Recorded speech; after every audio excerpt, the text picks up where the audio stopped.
안녕하세요. 요즘 열심히 퇴교 중인 예비엄마 시청자입니다. 점점 무거워지는 배덕에 운영하던 가게를 잠시 쉬게 되어서 여유가 생긴 틈을 타 제 사연을 한번 적어보내봅니다. 늘 남들 사연을 듣기만 하다 막상 제 이야기를 하려니 조금 어색하네요. 저는 동네에서 꽤 규모가 있는 호프집을 운영하고 있습니다. 가게의 문을 연 지는 벌써 10년이 넘어갑니다.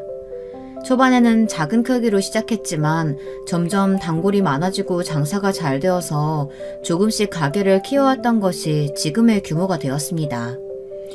근방에서 가장 손님이 많은 가게인 만큼 벌이도 꽤 좋은 편입니다. 공무원 일을 하는 남편의 수입의 2배를 훌쩍 넘어가는 수준이니까요. 물론 처음부터 이렇게 장사가 잘 되었던 것은 아니었습니다. 가게 문을 막 열었을 즈음 하루 종일 손님이 없을 때도 있었습니다. 그렇지만 꾸준히 노력하다 보면 언젠가는 분명히 빛을 볼 날이 있을 거라고 생각하고 비가 오나 눈이 오나 쉬지 않고 가게 문을 열었습니다. 어떻게 하면 가게를 잘 운영할 수 있을까 매일같이 고민했고 항상 손님 한 분 한 분 정성스레 응대하려고 노력했죠. 물론 호프집이라는 게 가게의 특성상 다른 업종의 가게들보다 손님들 상대하기가 쉽지는 않았습니다. 흔히 말하는 진상 손님들도 자주 있었죠. 만취한 상태로 가게에서 싸우는 손님들을 말리다가 크게 다쳤던 적도 있었습니다. 주변에서는 제게 왜 굳이 장사같이 어려운 일을 택했냐 물어오곤 하는데요. 물론 자영업이 참 어려운 일이기는 합니다. 직장인들처럼 남들 쉴 때 쉬고 안정적으로 살지도 못하고요. 그렇지만 저는 장사가 제 천직이라고 생각했습니다. 저희 조부모님께서도 그리고 부모님께서도 모두 대대로 가게를 운영해 오셨거든요. 아버지의 부모님, 그러니까 저의 친조부모님께서는 작은 미용실을 운영하셨다고 했습니다. 불행히도 저는 두 분을 만나뵐 일은 없었습니다. 두 분 모두 아버지께서 어렸을 적에 비운의 자동차 사고로 돌아가셨거든요. 외조부모님께서는 시골에서 백반집을 하셨습니다. 자연스레 어머니께서도 어렸을 적부터 외조부모님을 도와 가게 일을 하셨습니다. 아버지와 어머니가 처음 만나게 된 곳도 백반집이었다고 합니다. 어린 나이에 양친을 잃으신 아버지께서는 갖은 고생을 하시며 살아오셨다고 하는데요. 그러다가 겨우 정착한 곳이 건축 현장 일이었고 당시 공사가 진행되던 현장 근처에 백반집이 있었다고 합니다. 아버지께서는 자주 백반집을 드나드시며 식사를 하셨고 어머니께서는 비슷한 또래로 보였던 아버지에게 자연스레 관심이 가셨다고 합니다. 당시 손님들은 대부분 중년의 남성들이었는데 아버지는 기껏해야 20대 초중반이셨으니까요. 아버지께서도 티를 내진 않으셨지만 계속 어머니가 눈에 밟히셨다고 합니다. 그렇게 두 분은 말 한마디 나눠보지 않은 채 서로 내적 친밀감만 쌓아가고 있었습니다. 서로 관심은 있었지만 누구 하나 먼저 말을 걸어볼 용기가 없었던 거였죠. 그런 두 분이서 처음으로 얘기를 하게 된 계기는 아주 사소한 사건이었다고 합니다. 장대비가 내리던 어느 날 어머니께서는 평소처럼 부모님을 도와 가게 일을 하고 계셨습니다. 점심시간이 되자 어김없이 아버지께서 식사를 하러 오셨고 어머니께서는 평소와 마찬가지로 힐끔힐끔 아버지를 쳐다만 보고 계셨다고 합니다. 식사를 마친 아버지께서 계산을 하고 가게를 나서려는데 우산꽂이에 꽂아두었던 우산이 온데간데 없이 사라져 있었다고 합니다. 난감한 상황에 어쩔 줄을 모른 채 문 앞을 서성이고 있었는데 그런 아버지를 계속 지켜보시던 어머니께서 조심스레 다가와 본인의 우산을 빌려주셨다고 해요. 저 여기 앞에 공사 현장에서 일하시는 분 맞죠? 우산 없으신 것 같은데 이거 쓰고 가세요. 저는 이따가 부모님이랑 같이 가면 돼요. 다음에 가져다 주세요. 그렇게 어머니와 아버지는 처음으로 대화를 나누게 되었고 그 뒤로는 급속도로 사이가 가까워지셨다고 합니다. 아버지께서 일을 쉬는 날에 함께 시내로 나들이를 나가기도 하고 어머니께서 도시락을 싸서 공사 현장을 찾아가기도 하셨죠. 그렇게 두 분은 자연스레 연인 사이가 되었고 조부모님께서도 혼자서 어렵게 살아오신 아버지의 사정을 아시고는 아들처럼 아껴주셨다고 합니다. 그 무렵 할아버지께서는 건강이 많이 악화되셔서 더 이상 가게 일을 하시기 힘드셨다고 합니다. 때마침 당시 아버지께서 하시던 건축 현장 일이 마무리가 되어갈 쯤이었고 그렇게 아버지께서는 할아버지를 대신해 가게 일을 돕기 시작하셨습니다. 얼마 지나지 않아 할머니께서도 몸이 쇠약해지셨고 자연스레 어머니와 아버지 두 분이서 백반집을 물려받아 운영하시게 되었습니다. 그즘 두 분은 혼인신고를 하시고 정식으로 부부가 되셨습니다. 어머니와 아버지께서는 쉬는 날 없이 열심히 일하셨지만 집안 형편이 그리 넉넉하지는 못했습니다. 시골 동네에서 작은 백반집 하나를 운영했으니 수익은 내 식구가 겨우 먹고 살 수준이었죠. 제가 태어난 후에도 집안 사정은 크게 달라지지 않았지만 그래도 저희 가족은 몹시 행복했습니다. 부모님께서는 콩 한쪽도 나눠 드실 만큼 사이가 좋으셨고 그에 못지않게 저에게도 아낌없이 사랑을 주셨거든요. 제 유년 시절은 비록 물질적으로는 풍요롭지 않았지만 부모님의 사랑으로 가득 채워졌던 시간들이었어요. 학교가 끝나면 곧장 가게로 달려가 영업이 끝나기를 기다렸다 밤늦게 부모님과 셋이서 도란도란 얘기를 나누며 집에 돌아가고는 했습니다. 저는 부모님이 운영하시는 백반집이 너무 좋았어요. 투박하기는 하지만 한눈에 들어오는 간판, 세월의 흔적이 느껴지는 의자와 식탁들, 가게 안에 들어서면 나는 밥냄새와 식기들이 부딪히는 소리. 어렸던 저에게 부모님의 가게는 꼭 저희 가족들만의 아지트같이 느껴졌습니다. 조금 더 나이가 들고는 조부모님을 도와 가게 일을 하셨던 어머니처럼 저도 가게 일을 돕기 시작했습니다. 대부분 음식을 나르거나 계산을 하는 정도의 간단한 일이었습니다. 부모님의 백반집은 언제나 문전성시를 이룰 정도로 손님이 많은 가게는 아니었지만 공사철이면 공사 현장에서 일하시는 인부들로 가게가 눈코 뜰 새 없이 바빴습니다. 새벽같이 일어나 가게를 향하시는 두 분의 모습을 볼 때마다 제가 조금이라도 더 도움이 될 방법이 없을까 고민이 많았죠. 저 대학교 안 가려고요. 고등학교 졸업하자마자 취업해서 돈 벌고 싶어요. 그럼 집안 형편도 지금보다 넉넉해질 거고 두 분께서도 조금 더 편하게 가게 운영하실 수 있잖아요. 너 그게 무슨 소리야? 대학을 안 가겠다니. 그런 쓸데없는 말 하지도 말아라. 나랑 네 아버지가 왜 이렇게 고생하면서 매일같이 가게 문 여는지를 알아? 우리들은 어려운 시절 못 배우고 컸지만 너는 꼭 하고 싶은 공부 다 하게 해주고 싶어서 그런 거야. 형편이 지금보다 더 힘들고 더 어려워지더라도 나랑 네 아버지가 밥을 굶는 한이 있더라도 어떻게 해서든 너 대학 보내줄 거니까 그런 생각하지 말고 공부나 열심히 해. 어머니의 단호한 말씀에 대학을 가지 않고 일찍이 돈을 벌어 집안의 보탬이 되겠다는 생각은 접게 되었습니다. 대신 원래도 열심히 했었던 공부에 더 열을 올리게 되었죠. 저를 위해 밤낮으로 고생하시는 부모님께 보답하기 위해서는 좋은 성적으로 좋은 대학교에 들어가야 한다고 생각했습니다. 그렇게 고등학교 내내 상위권의 성적을 유지하며 열심히 노력했고 결국 저는 서울에 있는 한 대학교에 입학하게 되었습니다. 부모님은 가게 입구에 플랜카드까지 걸어놓으시며 몹시 기뻐하셨어요. 기뻐하시는 부모님 모습에 저도 너무 뿌듯했던 기억이 납니다. 그렇게 저는 혼자서 서울로 올라오게 되었습니다. 기숙사 신청 기간을 놓쳤던 탓에 학교 근처의 고시원에서 지내게 되었죠. 침대와 딱 붙어있는 책상을 제외하면 서 있을 공간조차 없을 정도의 작은 방이었지만 불만은 전혀 없었습니다. 그저 그 작은 고시원의 월세마저도 부모님께 부담이 될 것 같아 죄송한 마음뿐이었죠. 학기가 시작되고 저는 생활비를 벌기 위해 아르바이트를 시작했습니다. 하지만 시간이 지날수록 점점 아르바이트와 공부를 병행하기가 힘들어졌습니다. 제가 대학생일 당시 대부분의 가게에서는 아르바이트생에게 그렇게 많은 시급을 주지 않았거든요. 제가 버는 돈으로만 생활비를 충당하려면 일을 너무 오래 해야 했고 그럴수록 공부할 시간이 줄어들게 되었습니다. 결국 잠자는 시간을 줄여가며 생활하게 되었고 날이 갈수록 지치는 몸과 마음에 염치 없지만 부모님께 도움을 청해야 하나 고민하던 중이었습니다. 내가 일하는 호프집에서 같이 아르바이트 해보는 건 어때? 마침 얼마 전에 한 명이 그만둬서 자리가 하나 비거든. 내가 사장님한테 말해줄 수 있어. 물론 일이 조금 힘들긴 하지만 다른 가게들보다 훨씬 시급 잘 쳐주니까. 나도 처음엔 힘들었는데 적응되면 꽤 할만해. 저는 우연한 기회로 동기가 일하던 호프집에서 아르바이트를 하기 시작했어요. 물론 처음에는 조금 망설여지긴 했습니다. 시골에서 막 올라온 촌뜨기였던 저에게 서울의 술집은 막연히 무서운 공간이었거든요. 그러나 막상 일하기 시작한 호프집은 저희 부모님이 하시던 백반집과는 크게 다를 바가 없는 가게였습니다. 항상 술에 취한 손님들을 상대해야 한다는 점이 조금 까다롭기는 했지만 부모님을 도와 가게 일을 오래 했던 저에게는 그리 어려운 일이 아니었습니다. 백반집을 찾으시는 손님분들도 대부분 반주를 하셨으니까요.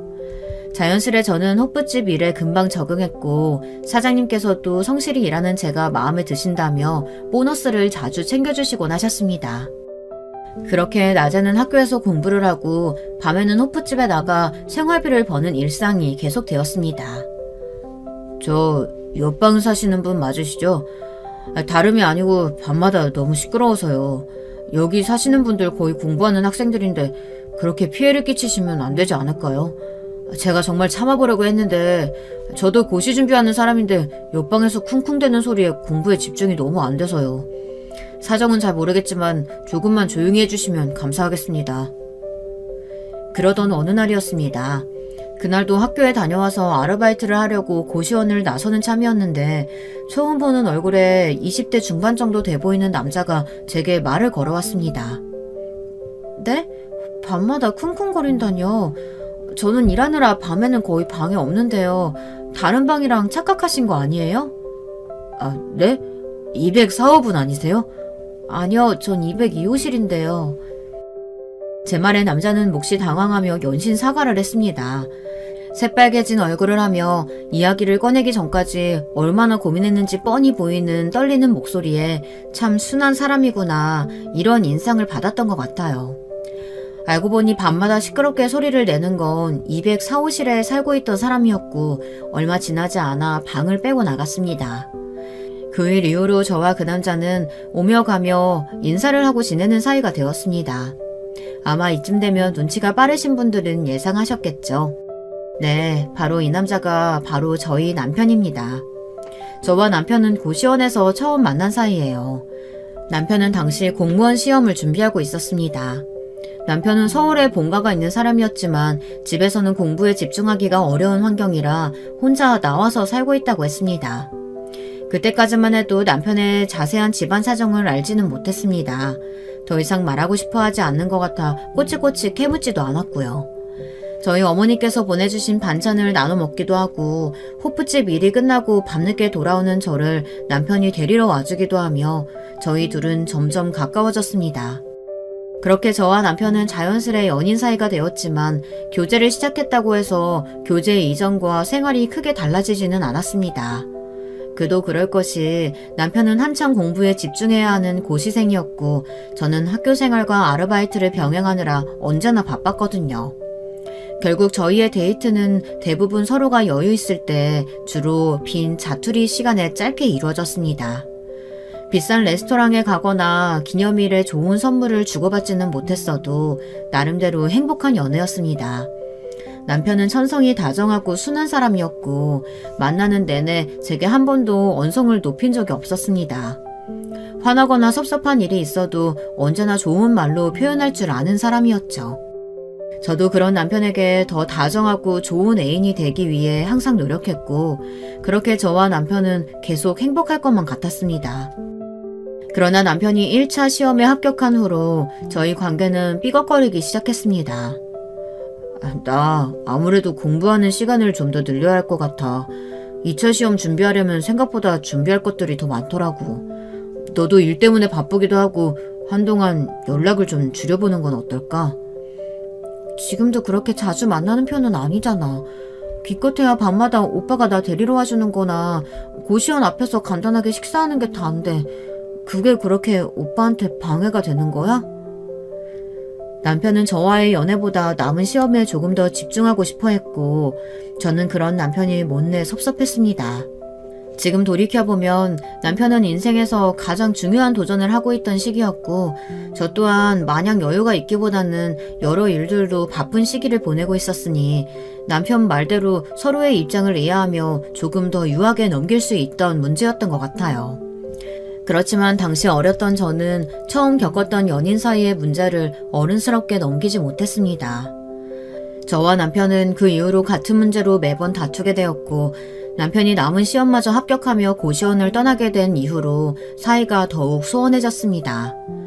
남편은 처음 생긴 직장에 적응하느라 이전보다 더 바쁜 시간들을 보내게 되었고 저 또한 여전히 공부와 아르바이트를 병행하느라 바쁜 나날들을 지내고 있었기 때문에 결국 저희는 소원해진 관계의 틈을 좁히지 못했습니다. 그렇게 남편과 저는 자연스레 점점 멀어지다 자연스레 헤어지게 되었죠. 남편과의 교제가 끝났다고 해서 마냥 슬퍼하고만 있을 수는 없었습니다. 당시 저도 졸업이 얼마 남지 않은 시기였거든요.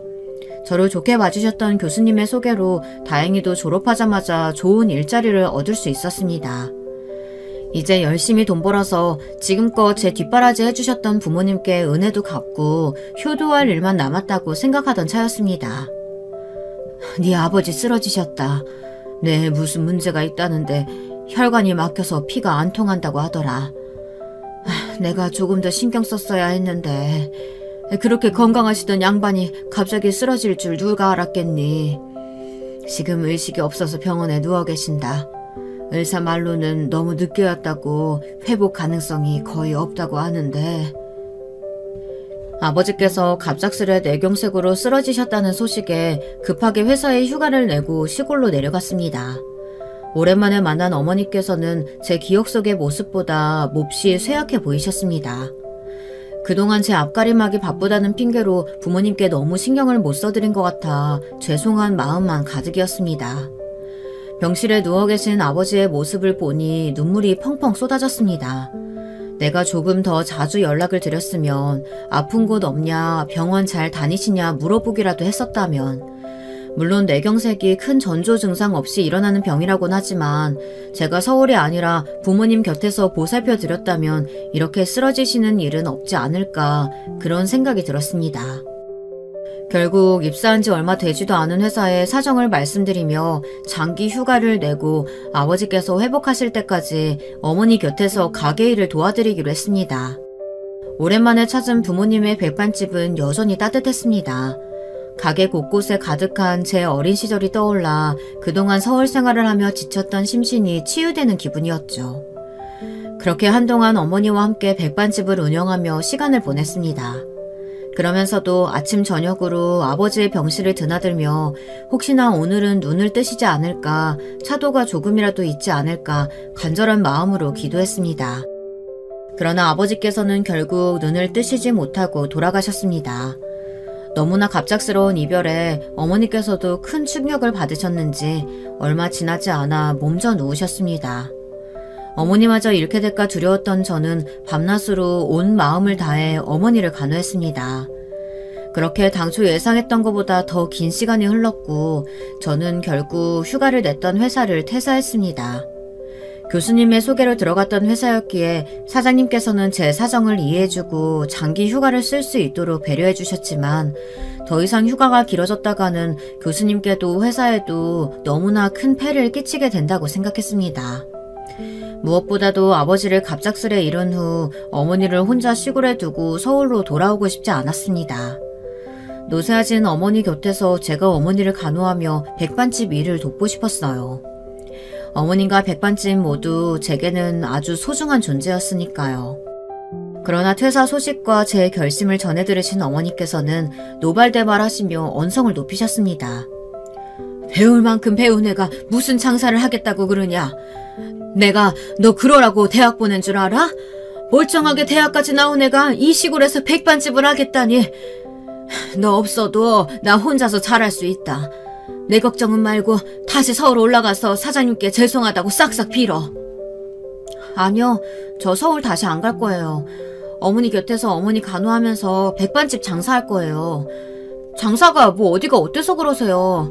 전 장사하는 게 전혀 천한 일 아니라고 생각해요. 어렸을 적부터 제 눈에는 세상 누구보다 장사하는 어머니 아버지가 제일 멋져 보였어요. 저한테는 우리 백반집이 서울에 있는 회사보다 훨씬 대단해요. 제 진지한 설득에 어머니께서는 결국 고집을 꺾으셨습니다. 얼마 지나지 않아 병사계에서 일어나신 어머니와 함께 백반집을 운영하게 되었죠. 어머니께서는 한번 쓰러지신 후로 몸이 많이 약해지셔서 오래 일을 하실 수가 없는 상태였습니다. 결국 제가 백반집의 거의 모든 일들을 담당하게 되었고 혼자서도 가게를 운영할 수 있을 만큼 요리와 경영에 익숙해져 가고 있었습니다. 그날도 평소와 다름없이 어머니와 함께 가게 문을 열었고 한창 바쁜 점심시간이 지나간 후 주방에서 설거지를 하던 중이었어요. 갑자기 쿵 하는 큰 소리와 함께 쇠그릇들이 구르는 소리가 들렸습니다. 깜짝 놀라 밖으로 뛰어나가 보니 어머니께서 엎어진 쟁반과 함께 바닥에 쓰러져 계셨습니다. 마침 가게에 계시던 트럭 기사분이 어머니를 병원까지 함께 모셔다 주셨고 도착한 병원에서는 정밀 검사를 해봐야 한다고 했습니다. 그즘 어머니께서는 숨쉬기가 어렵다는 말을 자주 하셨고 동네 병원을 찾아가 봤지만 감기 기운이 있어 그러신 것뿐이라며 단순한 약만 처방해 줬거든요. 약을 꽤 오래 드셨는데도 갈수록 기침이 심해지셔서 큰 병원에 가보자고 어머니를 설득했지만 어머니께서는 늙으면 원래 몸이 불편한 거라며 가게 일도 바쁜데 언제 또 병원에 왔다 갔다 하냐며 매번 손사래를 치셨습니다. 폐에 문제가 많네요. 이 정도면 일상생활 하기도 많이 힘드셨을 텐데 폐렴이 오래 방치돼서 합병증이 좀 있습니다. 젊은 사람들은 치료 잘 받으면 회복률이 꽤 높긴 하지만 어머니께서는 연세도 있으시고 평소에 몸도 많이 쇠약하셨던 것 같고 항생제를 세게 쓰기도 힘들어서 좀 까다로운 경우네요. 의사의 말이 심장에 비수가 되어 꽂히는 기분이었습니다. 어머니가 저 지경이 되실 때까지 나는 도대체 뭘 하고 있었던 걸까? 아버지를 그렇게 잃고도 배운 게 없었나? 지독한 자기 혐오가 몰려왔고 병실에 누워 계시는 어머니 곁에서 또 한참을 울었습니다. 어머니께서 괜찮다고 하셨어도 억지로라도 큰 병원에 모시고 왔어야 하는 건데 그런 후회만이 가득했습니다. 병원에 입원하신 어머니께서는 갈수록 병세가 심해지셨습니다. 가게 문까지 닫고 어머니 곁에서 밤낮으로 간호했지만 아무런 소용이 없었습니다. 그렇게 후회 속에 신라 같은 희망을 부여잡고 버티는 나날들이 계속되었고 얼마 지나지 않아 어머니께서는 결국 병마를 이기지 못하고 허무하게 제 곁을 떠나가셨습니다. 네가 처음 대학에 가던 날이 아직도 생생하구나. 합격했다는 소식 듣고 어찌나 기쁘던지. 나는 평생을 이 조그만 시골 마을에서 살아왔지만 너는 넓은 서울 땅에서 하고 싶은 일들 마음껏 하며 살길 바랬다. 결국에는 못난 부모 때문에 이렇게 다시 시골로 돌아왔지만 내가 떠나고 나면 여기 매어있지 말고 꼭 멀리 나가 많은 것들 보며 살거라. 어머니께서 제게 남기신 마지막 유언을 지키기 위해 저는 부모님께서 남겨주신 유일한 유산이었던 백반집을 정리했습니다. 그리고 정든 고향을 떠나 다시 서울로 향했습니다. 오랜만에 도착한 서울은 제게 여전히 낯선 땅이었어요. 당시 저는 신입과는 거리가 멀어진 나이에 그나마 가지고 있는 경력이라고는 작은 회사에서 잠깐 일했던 것이 전부였기에 일자리 찾기가 넉넉지 않았습니다. 작은 단칸방을 구해 구직 활동을 하던 저는 결국 얼마 지나지 않아 다닐 만한 회사를 찾는 일을 포기했습니다. 대신 저는 서울 땅에서 장사를 해보기로 했습니다. 당시 제게 다른 어떤 일보다도 가장 자신 있는 일이 바로 장사였거든요. 물론 서울에서의 장사와 제가 살던 시골 마을에서의 장사가 많이 다를 것이라는 사실은 어느 정도 예상하고 있었습니다. 처음에는 고향집에서처럼 백반집을 운영하려고 했습니다. 하지만 가게를 함께 운영해 주실 부모님이 없는 상황에서 나 혼자 백반집을 잘 꾸려나갈 수 있을까 그런 의문이 들었습니다. 결국 고민하던 저는 백반집 대신 작은 호프집을 열게 되었습니다. 대학 시절 호프집에서 아르바이트를 하며 어깨 너머로 배운 것들도 많았고 호프집이라면 음식의 손맛보다는 접객하는 사업 수완이 더 중요한 요소로 작용할 것이라고 생각했기 때문입니다. 다행히도 제 예상은 어느 정도 들어맞았습니다. 처음에는 파리만 날리던 가게도 날이 갈수록 손님들로 붐비게 되었고 제 생활은 점점 안정감을 찾아갔습니다. 잘 지내? 호프집 열었단 얘기 들었어. 대학 시절부터 사장님한테 일 잘한다고 그렇게 칭찬 많이 듣더니 결국 네 가게가 생겼구나? 다름이 아니고 너 소개팅 한번 해보지 않을래? 공무원인데 사람이 꽤 괜찮다고 하더라고. 집도 잘 살아. 아버지가 회사 사장님이래. 얘기 듣자마자 딱 네 생각이 나서. 대학 시절 호프집에서 함께 일하던 동기에게 오랜만에 전화가 왔습니다. 소개팅을 받아보라는 연락이었어요. 갑작스러운 연락에 조금 고민이 되기는 했지만 가게도 어느 정도 자리를 잡아가고 있었고 저도 슬슬 결혼을 생각해야 했던 나이라 한번 만나보겠다고 답했습니다. 그렇게 나간 소개팅 자리에서 저는 정말 생각지도 못했던 사람을 만났습니다. 혹시 여러분들께서는 운명이라는 게 있다고 생각하시나요? 저는 그 소개팅 자리에서 남편을 만났을 때 세상에는 정말 운명의 상대가 존재하는구나 하고 생각했습니다. 아마 그 생각은 남편도 마찬가지였던 것 같아요.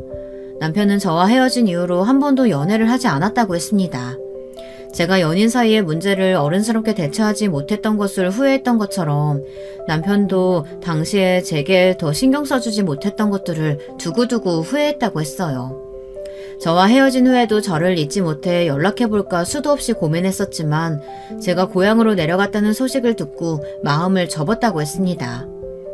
그렇게 오랜 기간 혼자 지내오다 슬슬 결혼하라는 가족들의 성화에 어쩔 수 없이 소개팅 자리에 나왔는데 등 떠밀려 나온 소개팅 자리에서 오랫동안 그리워했던 저와 다시 만났으니 남편 입장에서도 참 운명적인 만남이 아닐 수 없었겠죠. 그렇게 재회한 저와 남편은 얼마 지나지 않아 결혼을 약속하게 되었고 저는 그제서야 남편의 가정 환경에 대해 자세히 알게 되었습니다. 사실 우리 어머니 새어머니셔. 초등학교 때까지는 친어머니랑 같이 살다가 친어머니께서 돌아가시면서 아버지랑 살게 됐어. 아버지께서는 날 데리러 오실 때 이미 재혼하신 상태였어. 새어머니랑 형이랑 셋이서 살고 계셨지. 형은 아버지 자식이 아니야. 새어머니께서도 재혼하신 거거든. 남편의 집안은 재혼 가정이었습니다. 남편이 갓난아기였던 시절 부모님께서 이혼하셨고 남편은 친어머니 손에서 자랐다고 했습니다. 그러다 친어머니께서 오랫동안 앓으셨던 지병으로 돌아가시게 되었고 혼자가 된 남편을 당시 재혼하여 가정을 꾸리고 계셨던 아버지께서 거둬들였다고 하셨습니다. 나중에서야 알게 된 사실이지만 남편을 데려올 때 시어머니께서는 몹시 반대를 했다고 하셨습니다. 어떻게 피 한 방울 섞이지 않은 아이를 내 자식처럼 키울 수 있냐며 다른 친척집에 보내거나 시설에 보내지 않으면 이혼하겠다고 으름장을 놓으셨다고 합니다. 그러나 시아버지께서는 흔들리지 않고 단호하게 남편을 데리고 오셨습니다. 갑자기 애 데리고 오게 된 건 나도 미안하게 생각해. 그렇지만 어찌됐든 우리는 부부잖아. 당신 아들이랑 나도 피 한 방울 섞이지 않은 사이야. 그렇지만 난 당신과 결혼할 때 당신 자식도 내 친자식처럼 받아들일 생각으로 결혼했어. 그러니 힘들겠지만 당신도 내 아들을 친자식처럼 생각하고 잘 보살펴줬으면 해. 시어머니께서는 시아버지와 재혼하기 전부터 아들 한 명이 있었는데 시어머니의 전 남편과의 사이에서 나온 아이였습니다. 시아버지께서는 그런 사실을 알고도 시어머니와 재혼하셨고 실제로 시어머니의 아들, 그러니까 제게는 아주버님 되시는 분을 친자식처럼 생각하고 키우셨다고 했습니다. 그러나 저희 남편에게 시어머니는 결코 친어머니 같은 존재는 아니었습니다. 남편은 아직도 처음으로 시어머니와 아주버님을 만났던 날을 기억한다고 했습니다. 아버지 손에 이끌려 들어갔던 집 분위기가 아직도 생생해. 어머니께서 어찌나 화가 나 보이시던지 너무 무서워서 도망치고 싶었지 뭐야. 기어들어가는 목소리로 겨우 인사드렸는데 한참을 노려보기만 하시더니 형 손잡고 방으로 쌩 들어가 버리시더라고. 아버지께서는 곧 적응할 수 있을 거라고 말씀하셨지만 난 그 뒤로 한 번도 집이 편하게 느껴졌던 적이 없어. 그래서 집을 나와서 고시원에서 공부했던 거야. 나이가 좀 들고 나서는 전처럼 대놓고 구박하시거나 차별하시진 않지만 그래도 어머니와 완전히 편해질 순 없더라고. 남편은 천성이 순한 사람이었어요. 저와의 연애 시절에도 제게 언성 한 번 높인 적이 없었으니 말 다 했죠. 그런 남편이 어떤 어린 시절을 보내며 자라왔을지는 보지 않아도 뻔했습니다. 어머니와 아주버님께 부당한 언행을 당했어도 말 한마디 제대로 해보지 못하고 참고 살았을 것이 눈에 선했죠. 그러나 남편은 두 사람을 원망하지 않는다고 말했습니다. 갈 곳 없는 자신을 받아줬다는 사실만으로 만족한다고요. 두 사람 입장에서는 행복했던 가정에 자신이 불청객처럼 느껴졌을 거라며 자신을 미워하는 것도 어찌 보면 당연한 일이라고 했습니다. 시간이 많이 흐른 지금 그래도 두 사람과 꽤나 가까운 사이가 되었다며 자신을 걷어주신 아버지를 봐서라도 앞으로도 문제없이 잘 지내고 싶다고 했습니다. 솔직히 저는 그런 남편을 보며 조금 답답하기도 하고 억울한 마음도 들었지만 당사자가 원하지 않는 참견을 하고 싶지는 않았기에 남편을 따라 두 사람과 잘 지내보기로 마음먹었습니다. 아직 형도 결혼 안 했는데 동생이 먼저 결혼하겠다니 무슨 이런 도덕 없는 경우가 다 있니? 게다가 결혼하겠다고 데려온 애가 겨울 술집이나 하는 그런 여자라니. 아이고 참, 너는 어쩜 이렇게 여자 보는 눈이 없니? 어렸을 적부터 공부만 하더니 이렇게 세상 물정을 몰라서야. 당신 저 엄마는 애한테 못하는 말이 없어. 아가, 저 사람이 원래 말을 좀 함부로 한다. 신경 쓰지 말아라. 그래서 결혼 날짜는 언제쯤 생각하고 있다고? 처음 인사드리러 간 자리에서 시어머니께서는 대놓고 저를 마음에 들어하지 않으셨습니다. 어느 정도는 예상했던 일이라 그렇게 큰 충격은 없었지만 술집이나 하는 여자라느니 못 배워먹은 집안 출신이라는 그런 말씀은 썩 듣기 좋은 이야기는 아니었습니다. 제가 실제로 호프집을 운영하고 있기는 하지만 시어머니의 말씀처럼 행실이 똑바르지 않거나 예의 없는 집안에서 자란 것은 아니었으니까요. 저희 부모님께서는 비록 많이 배우신 분들은 아니었지만 누구보다도 인간적으로 존경할 만한 분들이셨습니다. 넉넉한 형편이 아니었음에도 노숙자분들이나 사정이 어려우신 분들께 무상으로 식사를 제공하고는 하셨죠. 그래도 저는 그 자리에서 큰 소리로 시어머니 말씀에 반박하지는 않았습니다.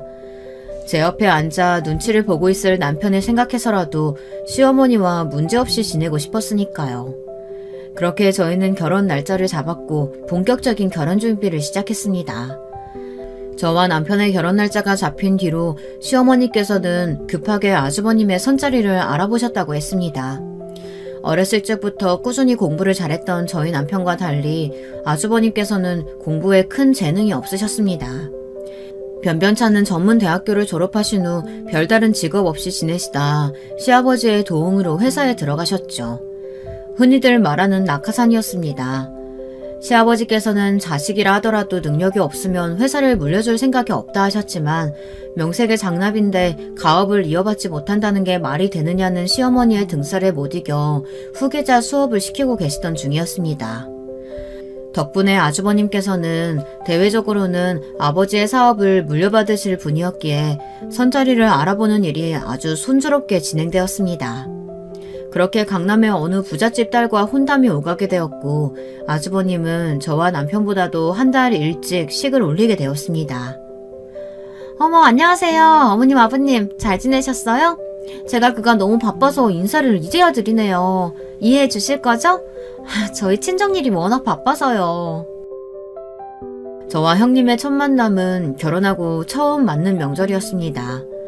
저와 남편은 아침 일찍부터 짐을 바리바리 싸들고 시댁에 도착해 각종 전이며 무침이며 요리를 하던 중이었습니다. 형님과 아주버님께서는 저녁 식사를 할 무렵이 되어서야 시댁에 도착하셨고요. 강남 부잣집 출신답게 걸치고 오신 옷이며 가방이며 전부 명품처럼 보였습니다. 그러나 정작 형님과 아주버님 두 분 다 손에 들린 것은 아무것도 없었어요.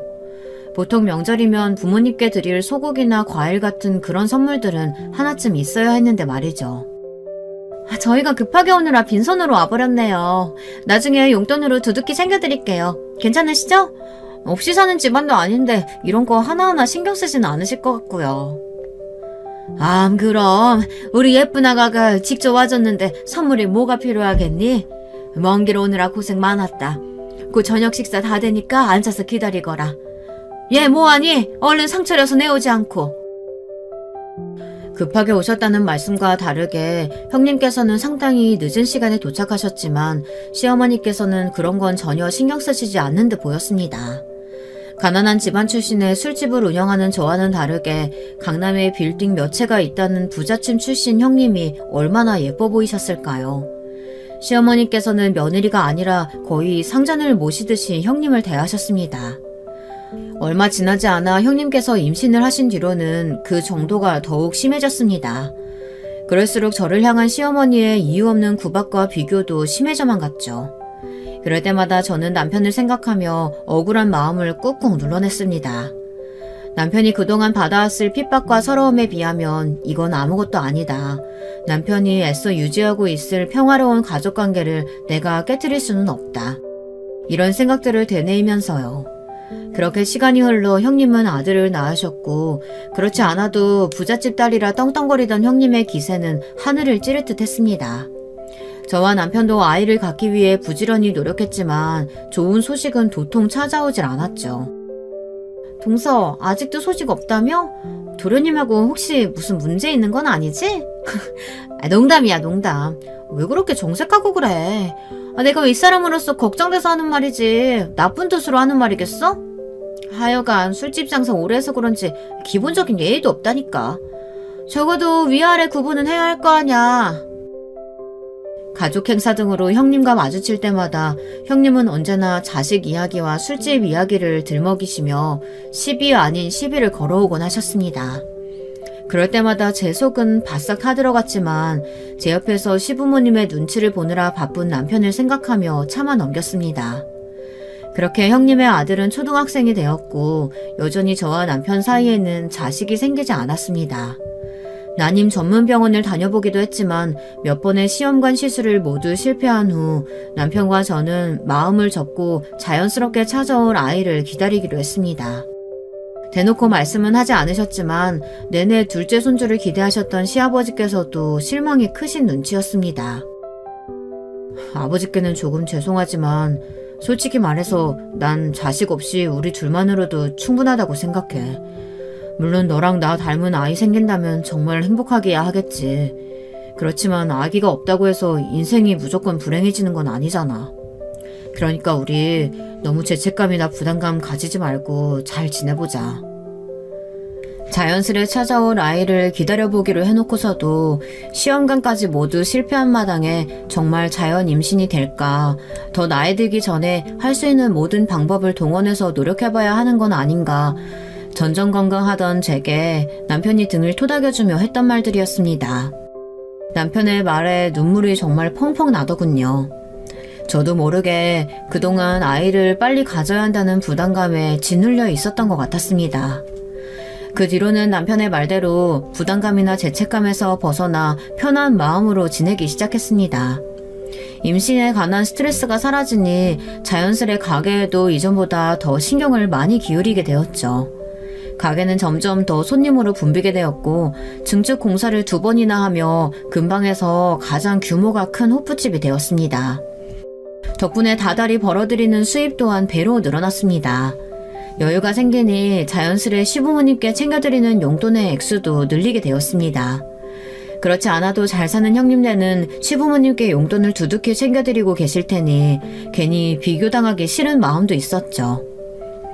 용돈을 갑자기 그렇게나 많이 드리겠다고? 저번에 아버지 말씀 들어보니까 형네는 우리보다 더 액수 적은 것 같던데 굳이 비슷하게 맞추진 않더라도 올릴 필요는 없지 않을까? 알고 보니 형님께서는 저희보다 시부모님께 용돈을 적게 드리고 계셨습니다.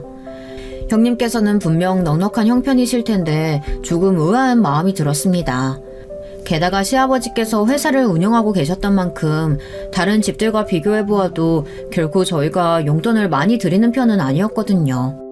그렇게 얼마 뒤 시어머니의 생신이 돌아왔고 용돈 액수를 늘리는 대신 모았던 돈으로 제법 값이 나가는 명품 브랜드의 가방을 선물로 준비했습니다.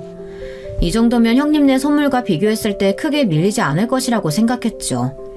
그런데 그날도 마찬가지로 저녁 준비가 다 될 무렵 느즈마키 시댁에 도착하신 형님의 손에는 아무것도 들려있지 않았습니다.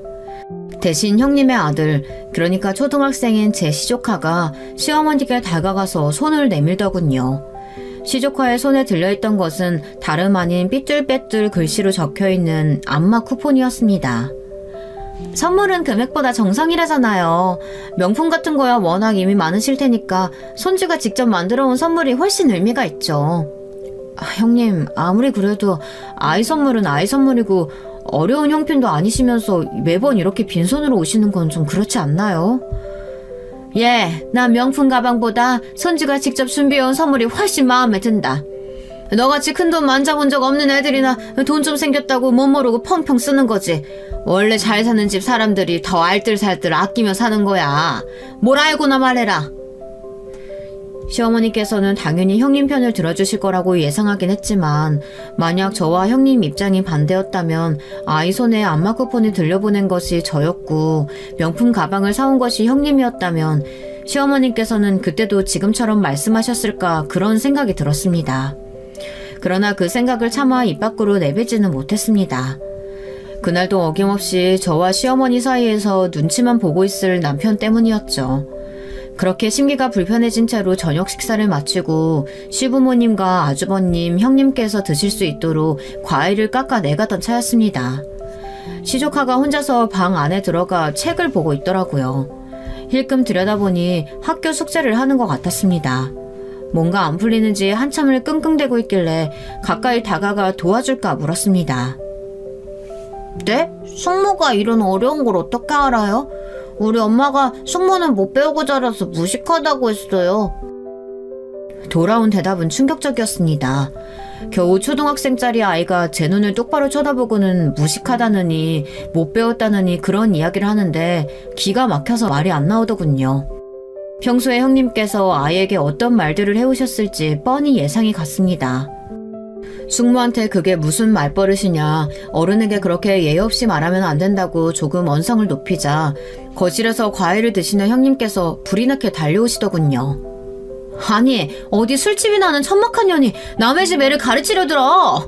주제도 모르고 어디서 아는 척이야. 아들, 괜찮아? 형님의 말씀이 끝나자마자 방 안에서는 짝 소리가 크게 울려 퍼졌습니다. 제 남편이 형님의 뺨을 거세게 내리치는 소리였어요. 충격에 형님께서는 방바닥에 나동그라졌고 놀란 시댁 식구들은 모두 방으로 헐레벌떡 달려왔습니다. 해도 정말 너무하십니다. 어렸을 적부터 지금까지 저 무시하는 거 다 참고 살았습니다. 결혼하고 이 사람한테 하시는 언행도 다 제가 못난 탓이라 생각하고 미안한 마음으로 살았습니다. 당신 같은 사람들도 가족이라고 저 걷어주신 아버지를 봐서라도 어떻게든 잘 지내보겠다고 아득바득 참으며 살아왔는데 아무리 그래도 애 앞에서 어떻게 그딴 소리를 짓거릴 수가 있으세요? 이 사람 배울 만큼 배운 사람이고 이렇게 무시받을 사람 아닙니다. 당신들같이 교양 없는 역겨운 인간들 가족이라고 부르기도 싫고 이제 인연 끊고 살겠습니다. 아버지, 죄송합니다. 여보, 가자. 울분을 터뜨리듯 말을 쏟아낸 남편은 그대로 저를 이끌고 시댁을 나섰습니다. 남편을 따라 집에 가는 길에 어찌나 눈물이 펑펑 나던지 남편은 돌아가는 길 내내 그동안 참고 살게 해서 미안하다며 본인이 진작 했어야 했던 일인데 아버지 때문에 가족들과 연을 끊을 수가 없었다. 용서해달라며 제게 빌었습니다. 저보다 더 서럽게 우는 남편의 모습에 그동안 쌓여왔던 답답함과 억울함들이 녹아내리는 기분이었습니다. 그렇게 저와 남편은 시아버지를 제외한 시댁 식구들과 연을 끊었습니다. 저희가 시댁을 나선 후로 형님께서는 당장 제 남편을 데려다 본인 앞에 무릎을 꿇고 사과하게 만들라며 길길이 날뛰셨다고 합니다. 그렇지 않으면 당장 이혼하겠다는 형님의 말씀에 지금껏 참고 계셨던 시아버지께서 결국 호통을 치셨습니다. 조용히 해라. 너 돈 좀 있는 집안 출신이라고 행동 함부로 하는 것도 이제 지긋지긋하다. 그동안 둘째 내외 고생하는 거 뻔히 보였는데도 손주 생각해서 눈 감고 넘어가줬건만 더 이상 집안 이렇게 돌아가는 꼴 나도 도저히 못 보겠다. 당장 둘째네 쫓아가서 사과하든지 그게 싫으면 이혼해라. 얘가 뭘 잘못했다고 그래요? 틀린 말 한 거 하나도 없구만. 아가, 괜찮니? 당신도 당신 아들 데리고 가서 똑같이 사과해. 그리고 너 후계자 수업 받는다고 당연히 회사 물려받을 줄 아나 본데 난 너같이 무능하고 인성마저 글러먹은 놈한텐 도저히 회사 못 물려주겠다. 가서 동생한테 사과하고 용서를 받든가 아니면 알아서 네 살 길 찾아라. 아이고, 이제 회사까지 들먹이고 협박을 해요? 그깟 회사 사장이면 돈을 뭐 얼마나 벌면 번다고? 치사하고 더러워서 줘도 안 받아요. 우리 며느리 집안이 얼마나 잘 사는데 우리도 아쉬울 거 하나 없네요. 당당하신 시어머니의 태도와 다르게 시아버지의 말씀에 당장이라도 이혼할 것처럼 큰 소리를 치시던 형님은 갑자기 꼬리를 내리셨다고 합니다. 아버님 죄송해요. 제가 말을 좀 함부로 하기는 했죠. 내일 어머님이랑 남편이랑 같이 가서 사과할게요. 그러니 너무 노여워 마세요. 나중에서야 전해 들은 사실이지만 강남에 빌딩이 여러 채 있다던 형님의 친정집은 형님이 결혼하시기 직전에 운영하시던 회사가 부도나 완전히 망해버렸다고 합니다. 주변에는 집안이 풍비박산 났다는 사실을 숨긴 채 급하게 선자리를 알아봤고 저와 남편의 결혼식보다 일찍 결혼하기 위해 서둘러 결혼 상대를 찾고 있던 저희 아주버님과 타이밍이 딱 들어맞았던 거죠. 강남의 빌딩은커녕 부도로 인해 생겨난 친정집의 빚더미에 시달리던 형님께서는 당연히 시부모님께 챙겨드릴 용돈이며 선물을 살 여유가 없으셨던 것이었습니다. 사실을 알게 되신 시어머니께서는 뒷목을 잡고 쓰러지셨고 아주버님께서는 발등에 불이 떨어져 열심히 일을 하고 계신다고는 하는데 시아버지께서는 그마저도 성에 안 차시는지 항상 저희 남편에게 공무원 일 그만두고 회사를 물려받은 건 어떠냐 설득하십니다. 남편은 더 이상 시댁 식구들과 얽히고 싶지 않다며 딱 잘라 거절하지만요. 동서 가게 많이 바빠? 내가 설거지라도 좀 도와줄까? 일 많이 피곤할 텐데 먹으라고 홍삼 좀 사왔어. 내가 그동안 너무했지? 아가, 어쩜 이렇게 커다랗고 멋진 가게를 혼자서 다 운영했니? 아유, 대단하구나. 그동안 고생 많았지? 내가 뭐 도와줄 건 없니? 형님과 시어머니께서는 그 뒤로 틈만 나면 저희 가게에 찾아와 설거지며 청소며 가게 일을 도울 테니 시아버지께 말 좀 잘해달라고 부탁을 하셨습니다. 그러나 저는 매번 단호하게 거절하며 두 분을 쫓아냈습니다. 제가 열심히 읽어낸 터전에 발조차 들이게 하고 싶지 않았거든요. 시댁 식구들과 연을 끊은 저희 부부에게는 또 다른 선물도 찾아왔습니다. 바로 결혼 후 아주 오랜 기간 기다려온 아기 천사였죠. 시아버지께서도 소식을 듣고 몹시 기뻐하셨습니다. 점점 무거워지는 몸 탓에 얼마 전부터는 호프집 운영을 잠시 쉬고 있습니다. 덕분에 매일같이 가게로 찾아오던 보기 싫은 인간들도 만날 일 없으니 마음이 더욱 편합니다. 자식은 부모의 거울이라는 말이 있죠. 비록 가난하게 자랐지만 저희 부모님께서 저를 한 점 부끄럼 없는 인간으로 키워주셨던 것처럼 앞으로 태어날 저희 아이도 어느 집 아이와는 다르게 아주 인간적으로 교양 있는 아이로 키워볼 생각입니다. 여기까지 저의 긴 이야기 들어주셔서 감사합니다. 여러분, 두 번째 사연 시작하기 전에 좋아요, 구독 꼭 눌러주실 거죠? 그럼 두 번째 사연 바로 시작합니다.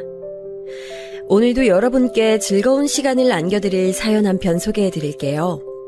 중년의 남성 사연자분께서 보내주신 이야기인데요. 결혼 생활에 얽힌 가족 사연이랍니다. 바로 만나보실까요? 안녕하세요. 살다 보니까 제가 유튜브에 사연을 신청하는 날이 다 오는군요. 저는 이런 것과는 인연이 없는 사람인 줄 알았는데 이래서 오래 살아봐야 한다는 것 같네요. 많은 기혼자분들의 사연을 접하며 그만큼 많은 생각을 해왔습니다. 제 이야기가 다른 분들에게는 어떻게 받아들여질지 궁금하고 걱정되는 마음이 드네요. 저는 결혼을 좀 늦게 한 사람이랍니다. 제 친구놈들이 유독 일찍 결혼을 한 경우가 많았기에 저는 더더욱 노총각처럼 취급받았었죠. 저란 사람에게 무슨 하자가 있어서 결혼을 제때 못했다기보다는 상황이 안 받쳐줬다고 봐야 할 것 같아요. 저에겐 결혼할 여유가 없었으니까요. 저는 위로는 형이 있고 밑으로는 여동생이 있는 3남매 집안의 둘째입니다. 형이랑은 2살 차이가 나는데 여동생하고는 8살 차이가 나요. 여동생이 저희 집안의 늦둥이라고 할 수 있죠. 저희 어머니는 여동생을 낳고 나서 건강이 안 좋아지셨습니다. 제 기억으로는 여동생을 임신하고 계셨을 때부터 몸 상태가 좋지 않으셨던 것 같습니다. 여동생이 태어난 이후로 어머니는 꽤 오랫동안 누워 지내셨고 쉽사리 일어나지 못하셨어요. 여동생이 뛰어다니기 시작할 무렵부터 어머니는 자리를 털고 일어나셨고 조금씩 활동을 시작하셨습니다.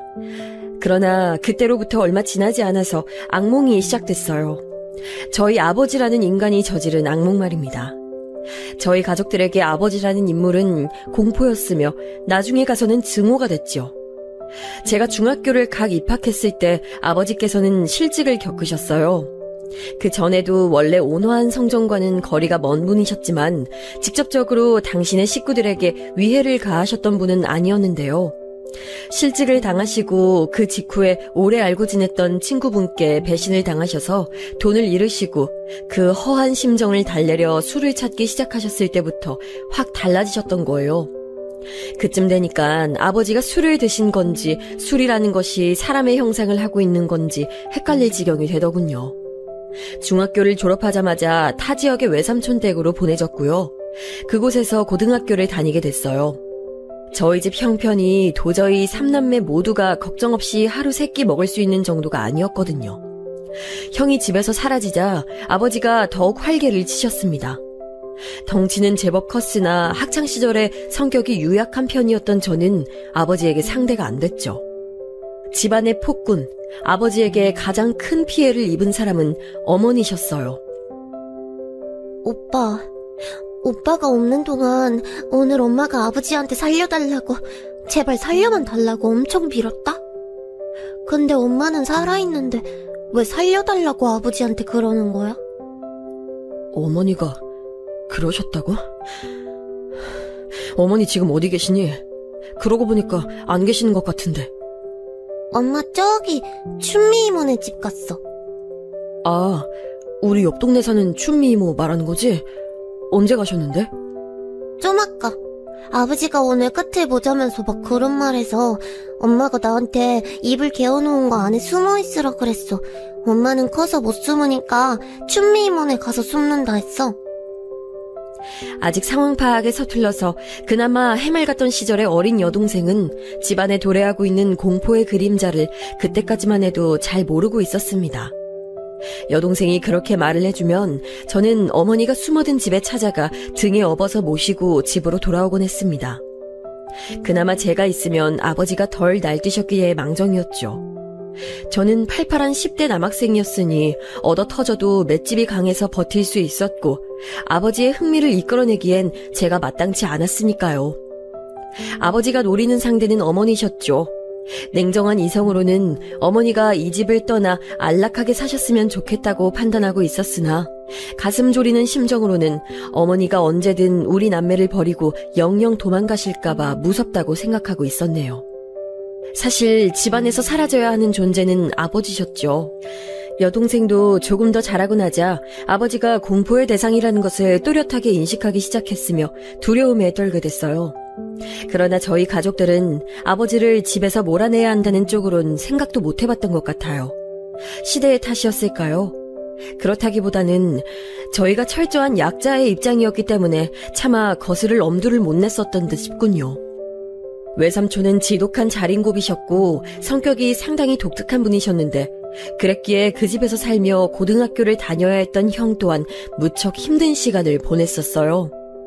형이 다 큰 성인이 되어 군대를 가고 나서야 길고 길었던 아버지의 폭군 행각이 막을 내렸습니다. 군인 아들의 풍치를 보고 기가 죽으신 아버지가 몸을 사리기 시작하면서부터였죠. 어머니는 하도 고생을 하고 마음 졸이며 살아오신 탓에 건강이 무척 안 좋으셨어요. 배우자를 잘못 만나신 것도 있으나 저희 같은 불효 자식들 때문에 어머니가 더욱 힘들게 사신 것 같아서 마음이 찢어질 듯 아팠었네요. 아버지는 더 이상 힘으로 군림하진 않으셨으나 다른 방면으로 가족들을 괴롭히기 시작하셨어요. 그건 바로 빚이었죠.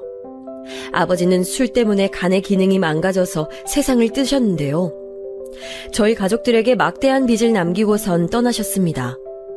비단 병원비뿐만 아니라 노름판에서 진 돈이었죠. 형은 적당한 나이에 결혼을 했었는데 형수였던 사람이 도망갔어요. 2살 배기 저의 조카를 덩그러니 남긴 채로요. 그러면서 집에 있던 돈은 챙겨서 갔죠. 어머니는 당신의 손주를 키우면서도 틈틈이 식당 일을 하셨습니다. 어머니가 일하시는 동안에는 여동생이 아이를 돌봤고요. 형은 묵묵히 일만 했어요. 안 그러면 정신이 미쳐버릴 것 같아서 아무 생각 없이 그저 일만 해야 한다고 했었죠.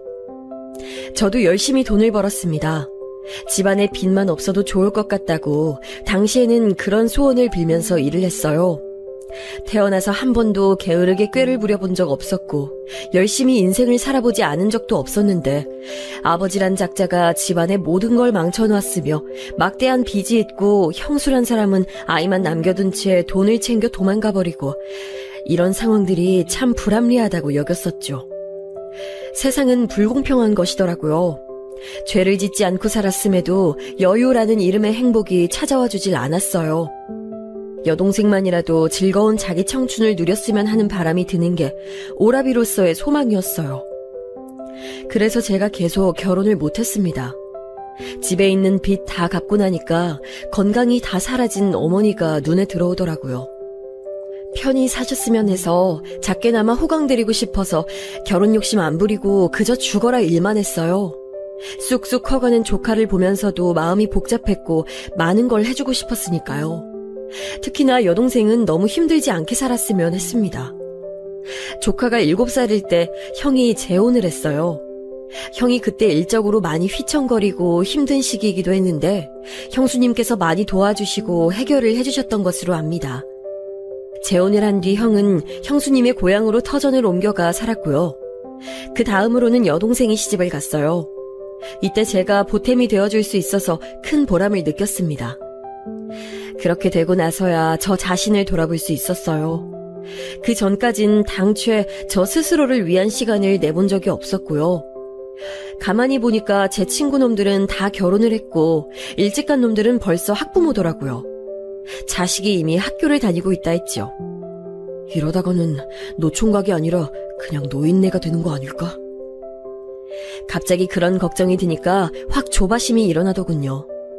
그때부터 돈을 한 푼도 허투루 쓰지 않고 모아가면서 결혼 자금을 모았고요. 누가 여자 소개시켜준다 그러면 전에는 부담스러워서 거절했었지만 이젠 웬만하면 오케이 하면서 받아들였습니다. 그러다가 제가 누군가의 소개를 통한 게 아니라 우연히 어떤 인연을 맺게 됐어요. 처음엔 오빠 동생으로 시작을 했었죠. 나이 차이가 꽤 났으니까요. 솔직히 여자로 보이지도 않았던 것 같네요. 제 여동생이 저보다 8살 어렸으니 왠지 그 나이 차이부터는 아예 여자로 안 보였고 다 너무 어리게만 느껴졌었는데요. 8살도 아니고 무려 9살 차이였습니다. 그런데 언제부턴가 저도 모르게 마음이 가고 말았어요. 저한테 당돌하게 오빠는 나이 차이 많이 나면 별로예요 이런 질문들을 자주 날려대는 모습을 보면서 흔들리기 시작했던 것 같아요. 한편으론 부담스럽기도 했었죠. 연인관계로 발전하기엔 무리가 있다고 생각도 들었고요. 그런데 상대가 저한테 적극적으로 들이대는 바람에 쑥맥이었던 제가 결국 넘어가고 말았어요.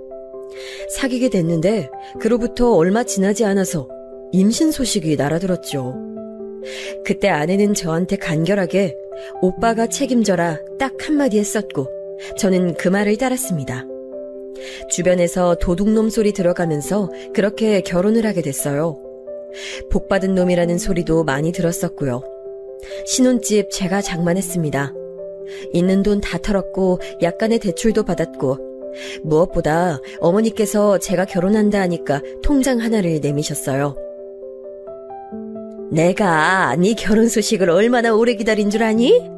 이때만을 기다리며 내가 아끼고 아껴서 모은 돈이야. 큰 금액은 아니지만 부디 욕이 나게 써라. 넣어주려고 내가 온갖 용을 써가며 모은 거니까 거절할 생각일랑 말고. 그 통장 받아드는데 손이 떨리더군요. 설마 어머니가 돈을 모으셨을 거라곤 상상하지 못했거든요. 온갖 몸고생 마음고생 다 하며 살아오신 어머니의 지난 세월이 제 눈앞을 스쳐가며 저는 결혼해서 잘 살겠노라 약속을 드렸어요. 하지만 그 약속은 결혼 생활 초장부터 흔들렸었죠. 아내는 집에서 아무것도 안 했습니다. 청소, 빨래, 요리, 정말 그 무엇도요. 일을 하는 것도 아니었어요. 제가 외벌이를 하며 돈을 다 벌어왔고 그걸로 살았습니다. 아내가 차린 밥상을 먹어보기란 마치 하늘의 별을 따는 것과 같았죠. 제가 화를 내거나 잔소리를 한 것도 아니고 살짝만 나무라도 아내는 민감하게 반응하며 이렇게 받아쳤어요. 오빠 아이 임신하고 있는 여자야. 나를 애지중지하는 게 오빠 역할이라고. 다른 소리 다른 행동은 아예 하지도 말란 말이야. 저는 점점 입을 꾹 다물게 됐네요. 아내는 딸을 출산했고 그때부터는 육아를 하면서 집안일에도 어느 정도 성의를 보였습니다. 하지만 워낙 집안일을 등한시하며 지내온 사람이 이제는 아이까지 있는데 잘 해낼 수 있을 리가 없었죠. 이때 어머니께서 많이 도움을 주셨어요. 딸아이도 돌봐주셨고 온갖 부엌 살림도 다 해주셨었죠. 거의 1년을 그랬을 거예요. 어머님, 이제부턴 안 오셔도 돼요. 아시겠지만 저희 친정엄마가 가까운 동네로 이사 오시게 돼서요. 아내는 쌀쌀맞게 저희 어머니한테 축객령을 놓았었죠. 저는 그걸 알고 조금 화가 났었지만 어머니가 저를 만류하셨어요. 무조건 아내 편 들고 맞춰주면서 화목하게 잘 지내라 하셨죠. 저는 어머니의 말씀을 따랐고 아내의 뜻을 거스르지 않는 남편으로 살았네요. 불평불만이 있어도 속으로만 삭혔으며 늘 처자식을 위해 희생하는 가장으로 그렇게 지냈습니다. 집안의 폭군이었던 돌아가신 아버지가 끔찍한 악몽과도 같은 존재였기에 저만은 그 모습을 답습하지 않겠다는 강박이 심하기도 했고요. 착하고 좋은 남편이자 아빠가 되어야 한다는 신념에 사로잡혀 있었어요. 저는 처가의 기본 도리를 다 하였다고 자부하는데 반면 아내는 자기 시댁의 기본적인 도리조차 하지 않으려고 들었어요. 시간이 갈수록 더 그렇게 됐네요. 형수님께서는 가족 간의 교류를 싫어하는 분이셨는데 아내는 자기가 그 모습을 본받는 것뿐이라며 주장했죠. 한숨 나올 일이 가득한 결혼 생활이었으나 어찌어찌 하다 보니 시간이라는 건 잘만 흘러갔네요. 그리고 몇 년 후 어머니가 가뜩이나 건강이 안 좋으셨던 시기에 작은 접촉사고를 당하셨어요. 그래서 상위 끝에 간병인을 들였고요. 그렇게 간병인의 돌봄을 받으면서 잘 지내시는 줄로 알았는데 하필이면 그 간병인이 정말 문제가 많은 사람이었습니다. 아픈 사람에게 함부로 행동하고 도벽까지 있는 사람이었더군요. 그것도 모르고 어머니를 몇 달씩이나 그런 작자에게 맡겼다니 어쩐지 어머니의 건강에 차도가 없는 게 이상하다 싶었어요. 어머니가 집에 화장실에서 넘어지시는 바람에 골절을 당했다는 것, 그것을 계기로 뭔가 낌새가 수상한 것 같아서 상황을 캐다 보니까 모든 것이 드러났습니다. 전말을 알게 되자 충격이었죠.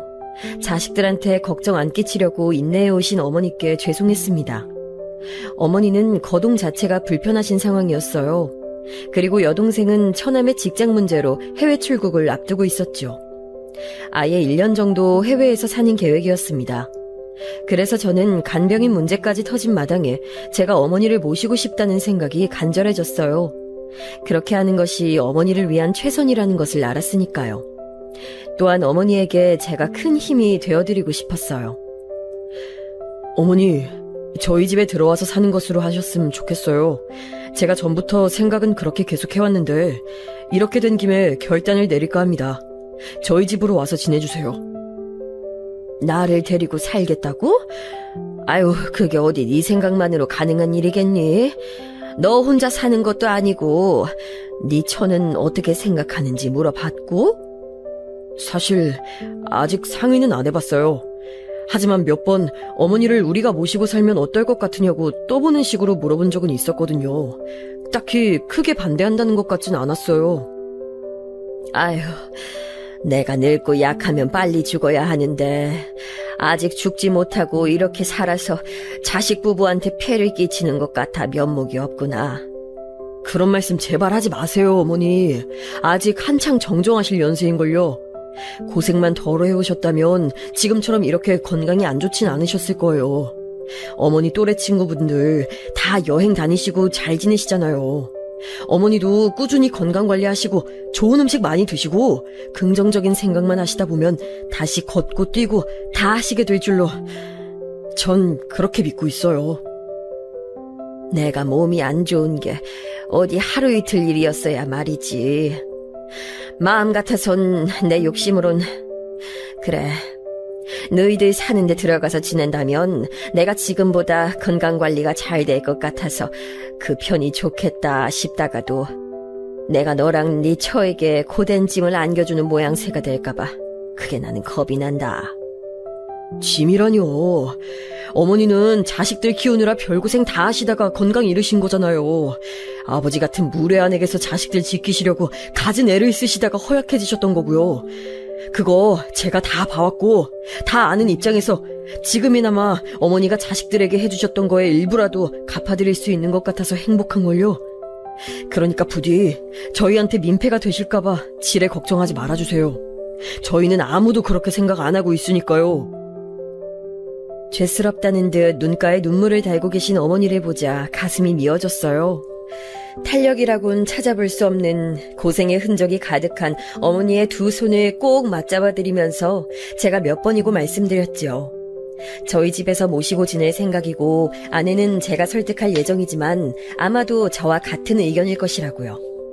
직설적으로 표현을 해보자면 아내가 그동안 저한테 받아먹은 게 얼만데 설마 어머니를 모시고 살고 싶다는 저의 간청을 외면할 가능성은 아주 낮다는 의미이기도 했죠.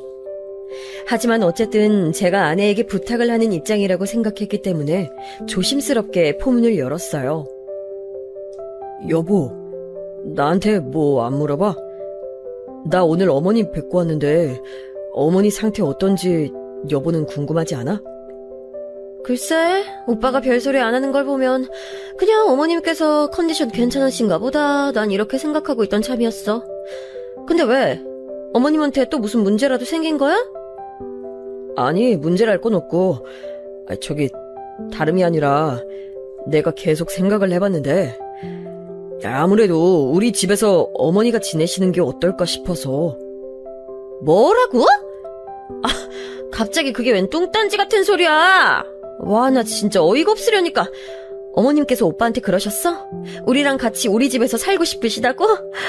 오빠한테 그렇게 부탁하신 거구나? 그런 거 아니야. 내가 먼저 어머니 모시고 싶어서 오히려 부탁드리고 왔어. 우리 집에 오셔서 지내달라고. 내가 그렇게 말씀드리고 온 참이야. 어머니가 먼저 같이 살고 싶다고 하신 적 없어. 그런 말씀 안 하셨다면 다행이네. 잘 됐네. 아이, 굳이 우리가 왜 어머님을 모셔야 돼. 어머님께서 굳이 같이 살아달라고 하지도 않으셨는데. 그리고 오빠 왜 나한테 한마디 상의도 없이 혼자 멋대로 어머님께 모시고 살겠다고 한 거야? 지금 내가 오빠는 우스워? 나 무시하는 거야? 무시라니. 아니, 지금 어머니 상황이, 그리고 몸 상태가 암만 해도 우리가 모시고 사는 편이 가장 최선이니까 그런 거잖아. 아니야. 오빠는 나를 완전히 무시한 거야. 나한테 말 안 하고 어머님께 그런 말씀 드렸다는 것 자체가 오빤 나라는 존재를 깔본 셈이라고. 어머님 모셔다 놓으면 그 다음엔 어떡할 건데? 그거 나한테 모시란 얘기잖아, 결국엔. 그런데도 나한테 먼저 상의를 안 했다고? 오빠 정말 이기적이고 제멋대로다. 남자들은 대체 왜 이래? 아니, 결혼하고 나면 왜 세상에서 둘도 없는 효자가 되고 싶어해? 그걸 왜 결혼해서 이루려고 하냐고? 그것도 자기 손으로 셀프 효도하면 되는데 꼭 와이프한테 시키더라? 손이 없니? 발이 없니? 저는 차분하게 대화를 시작하고자 했었는데 아내가 즉각 감정적으로 나오는 바람에 금세 분위기가 과열됐었네요. 잠에 들었던 딸아이가 저희 소리에 깨버렸고 대화는 그대로 중단됐었죠. 옛날에 진작 끊었던 담배 생각이 간절해지면서 그날 베란다에 나가서 한참 밤하늘을 올려다보며 한숨만 푹푹 내쉬었습니다. 휘영청 밝은 보름달을 보니까 사람이 살아간다는 게 무엇인지 이런 원초적인 고민도 들었고요. 이 상황을 어떻게 타파해야 할지 막막하기만 했죠. 제가 원하는 것은 어머니를 모시고 사는 일이었고 아무리 머리를 굴리며 이것저것 다 따져보아도 아내한테 그렇게 요구하는 것이 그렇게까지 불합리한 일은 아니라는 결론이 나오더라고요. 결혼하고 나서 제가 아내한테 해준 게 얼마였고 배려하며 참아주었던 게 얼마였는데 설마 이대로 아내가 끝내 저희 어머니를 모시자는 제 부탁을 외면할 것 같진 않았어요. 여보, 곰곰이 잘 생각해보고 우리 내일 저녁에 다시 얘기하도록 하자. 제가 조심스레 아내를 다독이며 그렇게 말해줬었죠. 그러자 아내는 조금 코웃음을 쳤던 것 같아요. 그러든지 말든지 나는 잘 생각해보고 자시고 할 것도 없으니까. 그리고 다음날 밤에 아내랑 다용도실에 들어가서 다시 대화를 나눠봤어요. 원래는 부엌의 식탁에서 마주보고 앉아서 얘기를 시작했었는데 금세 아내가 나를 세우며 목소리를 높였고 딸아이가 잠에서 깰까봐 부엌 옆에 다용도실로 장소를 옮기게 됐던 거예요. 좁은 장소에서 서로 마주보고 얘기를 하니까 표정이며 그 사람의 기분이 더 잘 느껴지더군요. 아내가 이 상황에 무척 불만이 많다는 것을 그제야 제대로 알 수 있었어요. 설마 여보가 이렇게까지 싫어할 것이라고는 생각하지 못했어. 내 실책이야. 그런데 여보, 어머니가 돌아가실 때까지 우리가 계속 모시자는 것도 아니잖아. 일단 지금 상황이 좀 그러니까 우선은 우리 집으로 오시게 하자는데 취지가 있는 거지. 그래? 그러면 오빠, 정확히 언제까지인데? 언제까지냐니 그게 무슨 의미야? 말 그대로야. 언제까지? 정확히 어머님 모시는 기간을 말해줘야 할 거 아니야. 한 달? 3달? 아니면 반년? 제가 순간적으로 너무 어이가 없어서 멍하게 입만 벌린 채로 대답을 못했는데 그런 저를 쳐다본 아내가 입을 쩍 벌리면서 질색팔색을 했어요. 뭐야? 그 어처구니 없다는 표정 뭐냐고, 오빠. 설마 택도 없다는 뜻이야? 그럼 혹시 1년? 모르겠어. 지금 단계에서 기간을 미리 정하기가 어디 쉬워? 그래도 내 생각에는 최소한 1년 정도는 모시고 있어야 되지 않겠나 싶은데. 이 오빠가 미쳤나봐 진짜. 최소한 1년이라니. 말 한번 쉽게 하시네. 말이 1년이지 하루하루 날짜가 쌓여간다고 생각해봐. 그거 엄청나게 긴 기간이야. 내가 이렇게 부탁할게. 당장은 거동이 불편하시기 때문에 아예 외출을 못 하실 거야. 작은 방 내어드릴 테니까 그 안에서만 주로 지내실 거고, 당신이 그러니까 집에서 당장 신경 쓸 일은 없어. 청소도 내가 다 할게. 어머니한테 끼니 챙겨드리는 게 번거롭다면 요리도 내가 다 해놓을게. 끼니별로 드실 걸 내가 매일 아침마다 준비해 놓을 테니까 시간 맞춰서 그것만 드리면 될 거야.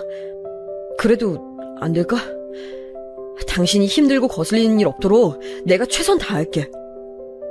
말은 그렇게 잘할 수 있지. 말로는 호언장담 누가 못해. 그런데 그게 지켜질 거라고 장담이 안 되니까 문제인 거잖아. 내가 약속할게.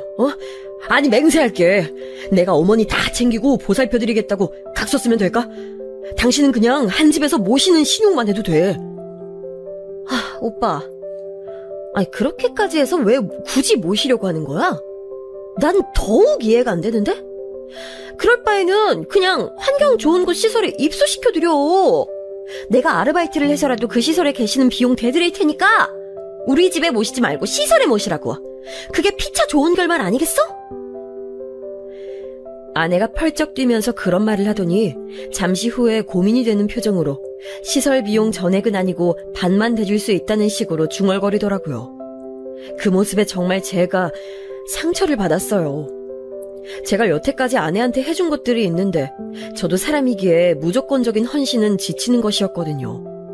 그런데 어머니를 모시고 싶다는 제 간절한 마음이 외면당하자 그간 제가 아내를 위해 참고 헌신해온 모든 과거마저 처절하게 짓밟히고 부정당하는 것만 같은 기분이 들었어요.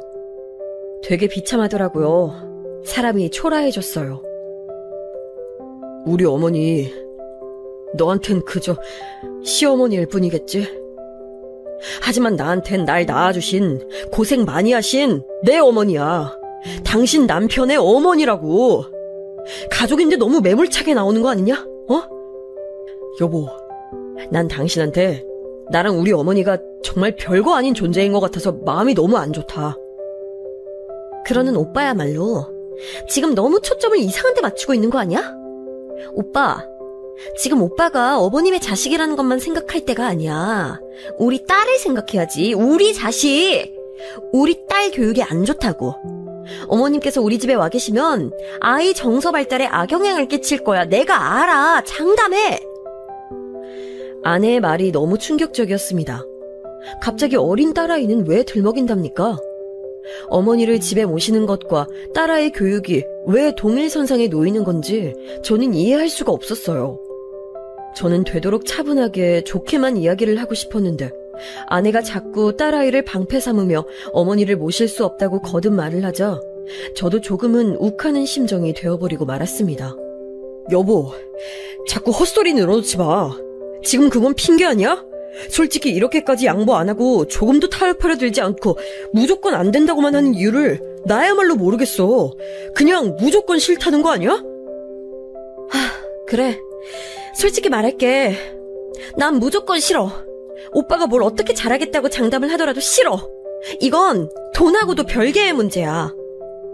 어머니가 당신한테 잘못이나 큰 실수하신 거라도 있었어? 내가 아는 한 없는데. 아니, 그럴 만한 접점마저도 없었잖아. 당신은 고부관계라는 말 자체가 싫다고 했었으니까 되도록 어머니랑 엮이는 것조차 꺼려 했었잖아. 그런데 대체 왜 이러는 거야? 오빠, 지금 정답을 말했네. 그냥 엮이는 게 싫어. 내 집, 내 공간에 어머님이 계속 사실 거라는 게 마음에 안 든다고. 노인 냄새 풍기는 것 자체가 싫은데 어떻게 타협이라는 걸 할 수가 있겠어? 그냥 생각만 해도 더럽고 비위가 상해. 지금 말 다 했어? 더러워? 비위가 상해? 우리 어머니 지금 잠시 거동이 불편하신 것뿐이지 정신 멀쩡하셔. 누구보다도 정신 또렷하신 분이야. 깨끗하게 몸 단장하는 거 누구보다도 신경 쓰는 분이라고. 그런데 어떻게 그런 말을 할 수가 있어? 그리고 내 집이니 내 공간이니 그런 말은 왜 해? 이 집 명의가 당신 것도 아닌데. 뭐라고, 오빠? 어떻게 나한테 그런 상처 주는 말을 할 수가 있어? 지금 그래서 나보고 오빠 집에서 얹혀 사는 사람이라는 거야? 뭐야? 이게 다 어머님 때문이야. 어머님 얘기만 안 나왔어도 지금 우리가 이렇게 싸울 일도 없었어. 난 무조건 어머님 모시는 거 싫으니까 오빠가 알아서 해. 어머님께서 기어이 오시겠다면 내가 우리 딸하고 이 집 나갈 거니까 그렇게 알고 어디 알아서 해보라고. 제가 살면서 울어본 적이 몇 번 없었어요. 어렸을 때 워낙 성격이 유약한 편이었는데 폭군 아버지 밑에서 사시나무 떨듯 공포에 몸을 떨어가며 지내다 보니까 웬만한 일에는 눈물샘이 작동을 안 하는 사람으로 성장해버렸거든요. 아버지 돌아가셨을 때도 그러고 보니까 저는 안 울었었네요. 남겨진 빚 때문에 울고 싶은 심정이었으나 그냥 담배만 태우면서 그 고통을 달랬었죠. 그런데 그랬던 제가 아내의 그 가시돋친 말을 듣고서 눈시울이 뜨거워졌어요. 저한테 엄청난 적의를 담은 눈빛으로 악을 쓰며 발광을 해대면서 저희 어머니를 절대 모실 수 없다고 난리를 치는데 너무 속이 답답해서 눈물이 맺혔어요. 아내는 마치 이혼이라도 불사할 각오를 다진 것처럼 결사반대의 뜻을 굽히지 않았고 결국 저는 고개를 푹 숙여야 했습니다. 정말 죽어도 안 되겠냐고 물어봤더니 아내가 죽는다 해도 안 된다고 하는 대답 듣고는 아내와 사는 집에 어머니를 모실 수 없다는 걸 인정할 수밖에 없었네요. 어머니께 죄송한 말씀을 전해야 했을 때 진짜 이루 말로 표현할 수 없는 갑갑함으로 속이 타들어가는 것만 같았어요. 어머니를 뵈러 갔더니 생각지도 못하게 여동생이 같이 있더라고요. 다행이라고 해야 할지 큰일이라고 해야 할지 모르겠어서 그냥 머뭇거리고 있는데 어머니께서 눈치를 채셨어요. 보아하니 뭔가 잘 안 풀린 모양이구나. 어머니의 조용한 말씀에는 상황이 어떻게 흘러갔는지 다 꿰뚫어 보셨다는 게 담겨져 있는 것만 같았어요. 어머니의 차분한 눈빛이 그렇게 말을 해오더라고요. 제가 아내의 강한 반대에 부딪혔다는 걸 다 알고 있다고요. 그 눈빛 앞에서 제가 어떻게 입을 열어야 할지 고민하고 있을 때 여동생이 먼저 말을 꺼냈어요. 오빠, 이것만 말해줘. 혹시 새언니 때문이야? 아니야. 그렇다기보단 내가 못나서, 내가 부족해서 이런저런 상황이 안 따라주네. 됐어. 우리 엄마 내가 모실 거야. 오빠는 신경 쓰지 마. 여동생의 발언에 저는 물론 어머니도 깜짝 놀라셨어요. 이제 정신없이 출국 준비를 해야 하는 애가 무슨 소리를 하나 싶었네요. 하지만 여동생은 흔들림 없는 표정으로 저랑 어머니를 번갈아 보며 말했죠. 외국 나가서 사는 거? 그냥 나 안 할래. 나 안 나가도 돼. 그렇게 해서 이혼이라도 하게 되면 그냥 이혼하는 거지. 그 정도의 인연이었다면 나도 미련 없어. 부부가 따로 떨어져 사는 거? 그게 뭐 어때서? 난 우리 엄마 모시고 사는 게 더 중요해. 난 우선순위를 그렇게 정했을 뿐이야. 여동생은 아주 의연하게 말을 뱉고 있었지만 목소리가 어떤 이유에선진 몰라도 조금 떨리고 있었어요. 저는 그런 동생에게 차마 만류의 말을 해줄 수 없는 제 자신이 초라하게 느껴졌습니다. 당연히 엄마는 결사반대하셨죠. 우리 딸, 내가 미쳤다고 네 발목을 잡아야겠니? 난 아무렇게나 아무 곳에서나 살아도 돼. 도대체 나 데리고 사는 게 뭐 그렇게 중요한 문제라고 내 자식들이 머리를 싸매야 하는지 모르겠네. 정말로 날 위한다면, 너희들이 나한테 효도를 하고 싶다면 적당히 좋은 요양원이나 알아봐 주련? 아유, 이대로는 내가 마음 불편해서 내 자식하고 못 살아. 내가 이 비로한 몸뚱이를 가지고 진작에 죽었어야 했는데, 죽어 없어졌어야 했는데, 이날 이때까지 살아있는 바람에 내 자식들을 힘들게 만들었구나, 내가. 어머니께서는 가슴을 치며 자책하셨어요. 그러시는 걸 말리고 달래느라 저와 여동생이 그날 진땀 뺐었죠. 저는 아내에게 어머니를 모시고 살자는 소리는 이제 안 할 테니까 어머니를 찾아뵙는 거라도 잘 해달라고 했습니다. 그러나 저는 이것마저도 아내에게 거절당했네요. 자기가 그래야 할 이유가 없다고 하더라고요. 저기 여보, 어머니를 겨냥해서 노인 냄새라느니 더럽고 비위상한다느니 했던 말, 당신이 실언했던 것에 대해서라도 난 사과받고 싶어. 그때 당신 너무 흥분한 상태였잖아. 그때 막말했던 거 정식으로 사과해줘. 그러면 나도 기억에서 있도록 노력해볼게. 뭐? 오빠, 난 실언한 적이 없어. 그건 내 순도 100% 진심이었으니까. 가식 부리기 싫어서 내 진심을 내보였던 거야. 차라리 본심 숨기고 행동하는 것보다 나처럼 솔직한 게 오빠도 낫지? 이제는 아내라는 사람을 어떻게 받아들여야 할지조차 모르겠더군요. 오죽하면 그게 아내한테 대꾸조차 하기 싫었습니다. 제 여동생은 결국 준비를 마쳐서 출국을 했고요. 어머니께서 시설에 가시지도 않았어요. 형이 모시고 갔거든요. 형수님이랑 전부 상의된 거라고 말을 해서 저를 놀라게 만들었죠. 설마 왕래 따위 수년간 한 차례도 하신 적이 없었던 형수님께서 저희 어머니를 모시겠다고 할 줄은 완전히 예상 밖이었어요. 제가 감사 인사를 전하고자 또한 반신반의하는 마음으로 형수님하고 통화를 했었죠. 형수님께서 허심탄회하게 속마음을 밝히시더군요. 솔직히 말하자면요, 내가 그동안 해준 게 있고 베푼 게 있으니까 내 뜻대로 내 가정 휘두르면서 살고 싶었어요. 며느리, 도리, 의무, 시댁 그런 거 다 내팽개치고요. 아시겠지만 전 제 친정 식구들하고도 별로 사이가 시원치 않은 사람입니다.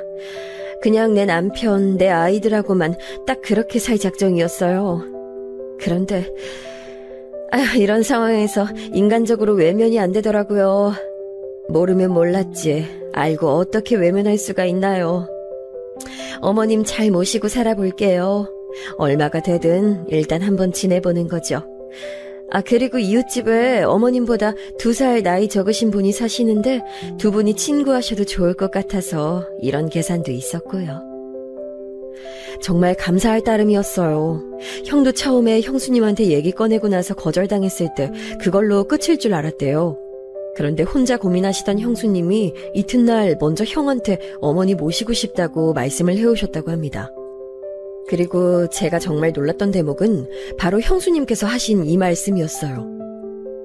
교류를 너무 안 하고 살아서 가족이라 부르기 어색하고 애매한 관계인 건 나도 알아요. 그런데 어머님은 내 남편의 어머니시잖아요. 내 남편은 내 아이들의 아빠고요. 결국 한 가족이고 피는 물보다 진한 법이라는데 이 사실을 모른 척할 만큼 내가 뻔뻔한 사람은 아니더라고요. 내가 형편이 되고 충분히 모실 수 있는 환경임을 스스로 잘 아니까요.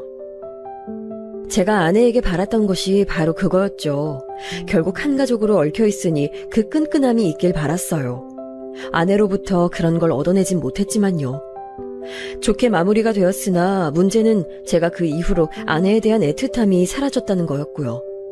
그래도 내 아내고 내 아이의 엄마라는 생각으로 정을 가지고 살았는데 그게 희미해졌어요. 앞으로 어떻게 부부라는 이름으로 남은 생을 살아갈지 막막할 정도였네요. 그런데 정말 놀라운 일이 벌어졌습니다. 인생은 예측 불허라는 것을 제대로 실감한 일이 생겼는데 장모님께서 갑작스럽게 쓰러지신 것이었어요. 처형께서는 멀리 사시는 데다가 그 댁에 시누이도 같이 살고 있었거든요. 도저히 장모님을 모실 여력이 안 됐나 봐요. 게다가 처형 사시는 집을 그 시댁에서 마련해 주신 것이었다고 하니 아무래도 더 그랬겠죠. 우리 엄마 태어나고 나면 오빠, 우리가 모시자, 어? 모시자니? 장모님을 모시자는 거야? 지금 이 집에서? 그럼 내가 다른 얘기를 하는 거겠어? 알아들었으면서 왜 묻고 그래? 우리 엄마 태어나시는 대로 곧장 모셔오고 싶어. 그렇게 하면 안 될까? 저는 아내의 말을 듣고 실소가 흘러나왔습니다. 고작 4달 전이었어요. 저희 부부가 제 어머니 모시는 일로 설전을 벌였던 게. 그런데 저한테 장모님을 모시자고 한다고요? 이건 말이 안 되는 상황이었죠. 오빠, 나 진짜 미치겠어. 우리 엄마 힘없이 누워 계신 모습 보니까 그 쇠약한 몰골에 나 마음 아파서 못 견디겠더라. 차마 못 볼 정도였어. 우리 엄마 진짜 고생 많이 한 사람인데 왜 이런 일까지 겪어야 하는 건지. 세상이 정말 불공평하다. 우리 엄마 내가 보살펴드리고 싶어. 오빠. 우리가 엄마 태어나시는 대로 모셔오자. 엄마 태어나시고 혼자 지내실 수 없단 말이야. 아내가 엉엉 울면서 저에게 호소를 냈어요. 그런데 제 가슴속에서는 조금도 측은지심이 들지 않았습니다. 제 아내의 모친께서 편찮으시다는데도 제 안에서 흔들림이 없다는 것은 모든 감정이 죽다 못해서 가루도 안 남기고 증발해버렸다는 뜻이었어요. 그제서야 저는 제가 이 결혼 생활을 더 이어나갈 수 없다는 걸 깨달았죠. 그렇게 되고 나서야 저는 속 시원히 말을 뱉을 수 있었어요. 여보, 양심이라는 게 있어? 장모님을 모시자고? 난 반대야. 여기 내 집이야. 당신이 기여한 게 있기라도 해? 오빠, 지금 무슨 말을 그렇게 하는 거야? 난 여태까지 집안일하고 애 낳고 키웠잖아. 그걸 제대로 했었다면 내가 이런 말도 안 했겠지. 아무튼 난 반대야. 내가 워낙 노인네 냄새 같은 걸 못 견뎌. 절대 집에 모실 수 없어. 미쳤어? 설마 내가 했던 말들 마음에 담아둬서 나한테 보복하려고 이러는 거야? 무슨 남자가 이렇게 쪼잔해? 남자라면 자기 여자한테 묵묵하게 끝까지 희생정신을 발휘해야지. 내가 도대체 언제까지? 그리고 어디까지 희생정신을 발휘해야 하는데? 너는 나랑 결혼하고 나서 그 희생정신이라는 걸 한 번이라도 제대로 발휘해 본 적 있고? 오빠랑 애초에 결혼해준 것 자체가 희생이야. 나이 차이 많이 나는 연상의 남자랑 결혼해서 애 낳고 살아준 게 희생정신이라는 걸 설마 오빠는 무시해왔던 거야?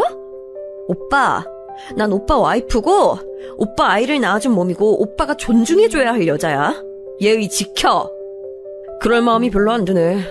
아무래도 이제 나한테 네가 내 여자가 아니라서 그런가 보다. 이혼해줄게.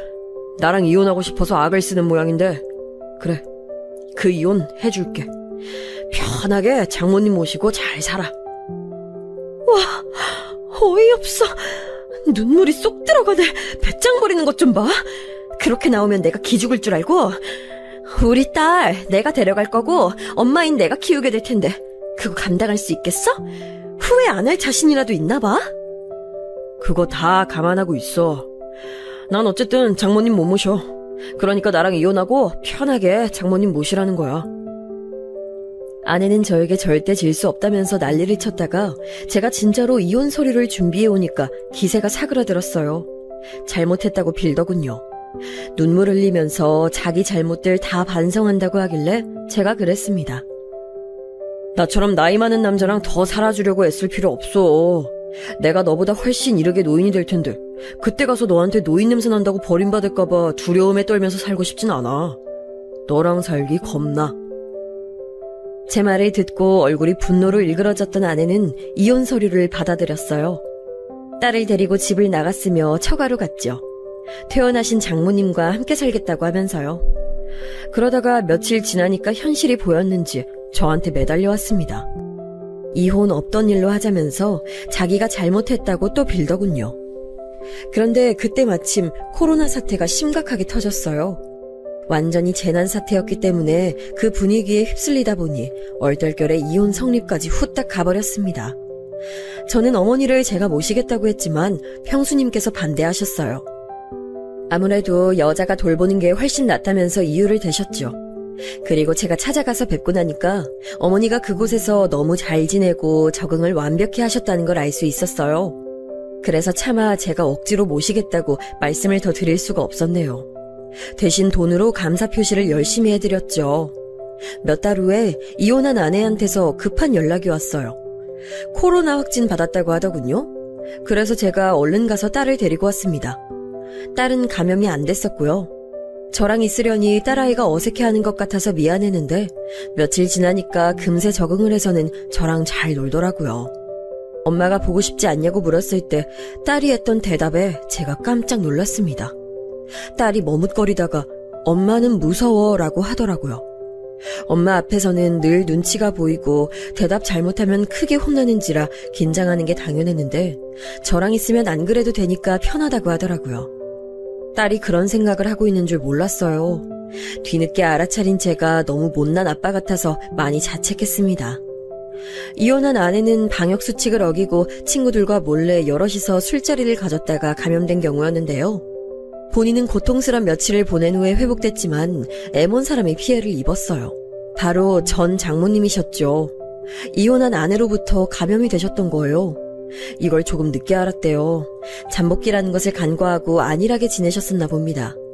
코로나 증세가 확 올라와서 병원에 입원을 하셨는데 괜찮아지셨다가 끝내 돌아가셨어요. 뇌랑 호흡기 쪽이 원체 안 좋으신 상태였기 때문에 영향을 많이 받으신 모양이었습니다. 정말 충격적인 비보였고 만감이 교차했어요. 그때는 시국이 시국이었던지라 장례식도 제대로 절차 진행이 어려웠고요. 이혼한 아내는 자기의 잘못을 부르짖으며 오열했고 정신적인 충격이 너무 심했는지 딸을 다시 데려가겠다는 말조차 안 꺼내더라고요. 그래서 제가 계속 딸을 키우게 됐어요. 저는 원래 제 딸이 소극적이고 내성적인 줄로만 알았는데 저랑 지낸 지 몇 달 만에 무척 활발해졌으며 말수가 엄청 많아졌어요. 어찌나 외향적인지 제가 새로 만나는 사람이 있다는 걸 알고선 본인이 나서서 응원해주겠다고 난리예요. 저희 어머니는 정말 신기하리 많지 건강해지셨어요. 산책도 가뿐하게 하시고 드시는 것도 가리지 않고 전부 다 잘 드십니다. 형과 형수님 그리고 조카들이 따뜻하게 어머니를 잘 품어준 덕분이겠죠. 저는 형보다 형수님하고 이젠 더 친한 것 같은 느낌이에요. 한번 통화하면 기본 30분은 대화를 하니까요. 형수님께서도 전보다 엄청 밝아지셨고 수다스러워지셔서 내심 신기하다는 생각을 하고 있어요. 여동생은 아직까지 귀국을 못했는데 그곳에서 둘째 임신을 하고 출산까지 하였어요. 처남의 일이 너무나도 잘 풀려서 귀국하기 힘든 실정이라고 하니 대단하죠. 저희 집이랑 형 집에 여동생이 꼬박꼬박 선물을 보내는데 다음번에는 비행기 티켓을 선물로 보내겠다면서 벼르고 있어요. 어머니부터 시작해서 저희 딸까지 온 가족 비행기표를 자기가 다 끊어줄 테니까 날짜만 맞추라면서 벌써 난리예요. 왠지 대가족 군단이 비행길에 오르게 될지도 모른다는 예감이 들고 있어요. 이혼한 아내는 가끔 딸을 자기가 따로 만나는데요. 딸을 통해서 재결합의 뜻을 몇 번 밝혀왔어요. 그런데 저는 전혀 그럴 마음도 없고 설레는 상대가 새로 생긴지라 후회한다, 미안하다 말을 반복하는 이혼한 아내에게 해줄 수 있는 게 없어서 난감합니다. 딸은 중간에서 처신을 너무 잘해주고 있어서 기특해요. 앞으로도 쭉 저랑 살고 싶다고 본인이 강력히 주장을 하는 바람에 이혼한 아내도 어쩌지 못하고 있는 거고요. 우여곡절 많은 인생 또 하루하루가 펼쳐지네요. 개인적으로 제 인생의 의미에는 가족이 가장 크게 들어있다고 봅니다. 여러분은 어떠신가요? 여러분의 가족 구성원이 어떻든 그 가정에 평안이 깃들기를 바랄게요.